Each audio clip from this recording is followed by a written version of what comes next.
Sa number 9, na-record sa Bacolod City Transport and Traffic Management Department o kung BTTMD ang pinakadamo nga traffic violation sa bulan sang Hulyo.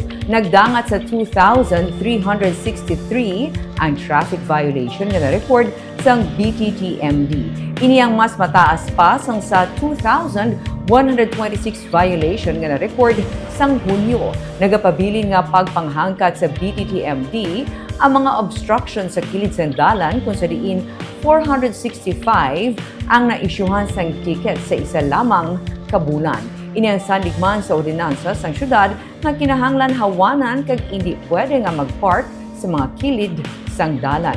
May 319 naman ka motorista ang naisyuhan sang ticket sang Hulyo bangod sa hindi pagsunod sa traffic light. Sa kabugusan, sa humali na Enero tubtub Hulyo, may masobra na sa 11,000 ka traffic violation ang na-record sang BTTMD. Masobra sa 2,500 ka mga salakyan kag tricycle ang tigayon nga napangtikitan sang BTTMD bangod nagabalabag ini sa dalan samtang ang iba naman ang nagapark sa hindi mga designated areas.